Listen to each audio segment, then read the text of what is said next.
नमस्कार, मैं सैयद अख्तर श्री अरविंदो सोसाइटी की ओर से आपका बहुत बहुत स्वागत करता हूं।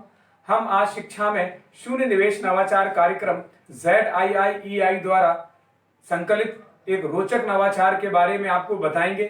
हम इनोवेटिव पाठशाला के अंतर्गत मध्य प्रदेश सरकार के कक्षा 2 हिंदी भाषा की पुस्तक भाषा भारती के पाठ 23 बाघ की सैर के एक नवाचार गतिविधि थीम आधारित उपस्थिति का इस वीडियो में क्रियान्वयन करेंगे। हम आशा करते हैं कि आप इस वीडियो को देखने के उपरांत इस नवाचार तकनीक को अपने विद्यालय व कक्षा में अवश्य क्रियान्वित करेंगे। प्रस्तुत कविता बाघ की सैर माया वर्मा द्वारा रचित है, जिसमें वह बाग बगीचों की सैर के महत्व का वर्णन करती हैं। इस पाठ में सैर से होने वाले लाभ की चर्चा भी की गई है, साथ ही साथ बाघ की उपयोगिता भी बताई गई है।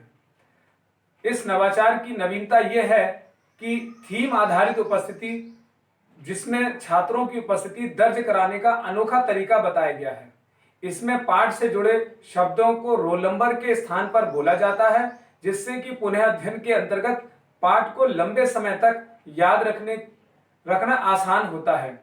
नवाचार की क्रियान्वयन प्रक्रिया को यदि देखा जाए तो पढ़ाए जा रहे पाठ के कॉन्सेप्ट, जिसको दोहराने के लिए समान ध्वनि वाले शब्दों को रोल नंबर के स्थान पर छात्र बोलते हैं।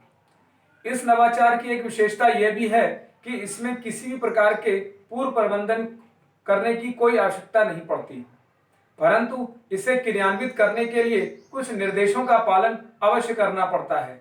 शिक्षक यह ध्यान रखते हैं कि उपस्थिति के लिए जो विषय निर्धारित किया गया है उसकी थीम पाठ के कॉन्सेप्ट पर आधारित हो। साथ ही शिक्षक छात्रों की उपस्थिति क्रमानुसार लेते हैं, साथ साथ छात्र भी कक्षा में अनुशासन को बनाए रखते हैं। इस प्रकार पुनः अध्ययन के रूप में इस नवाचार की खास बात यह भी है कि शिक्षक कक्षा में उपस्थिति के द्वारा ही पाठ की पुनरावृत्ति करा लेते हैं। आइए अब ये समझते हैं कि इस नवाचार गतिविधि को किस प्रकार से लागू किया जाता है। सबसे पहले शिक्षक किसी छात्र का अनुक्रमांक बोलते हैं। जैसे शिक्षक कहेंगे रोल नंबर 1, तो रोल नंबर 1 वाला छात्र अपने स्थान पर खड़ा होगा और पढ़ाए जा रहे पाठ के कॉन्सेप्ट से संबंधित समान ध्वनि वाले शब्दों को बोलेगा। जैसे रोल नंबर 1 माली जाली। इसी प्रकार रोल नंबर 2 खड़ा होगा और अपने स्थान पर बोलेगा फूल शूल। शिक्षक इसी क्रम को दोहराते हैं और 3, 4, 5, 6 जैसे रोल नंबर्स को भी इसी प्रकार बुलाते हैं और वह भी अपने स्थान पर खड़े होकर समान ध्वनि के शब्दों से अपनी उपस्थिति दर्ज कराते हैं।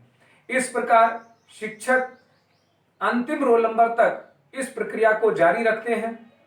इस प्रकार निष्कर्ष रूप में हम ये देखते हैं कि थीम आधारित उपस्थिति वास्तव में एक अभिनव नवाचार है, जो उपस्थिति को रोचक तो बनाता ही है, साथ ही प्रतिदिन की मूलभूत आवश्यकताओं से जुड़े वाक्यों शब्दों को बोलने की तकनीक भी विकसित करता है। सुनी गई और पढ़ी गई रचनाओं, घटनाओं, चित्रों और पात्रों आदि के बारे में बातचीत करके प्रश्न पूछने और अपने तरीके से उत्तर देने की समझ भी विकसित करता है।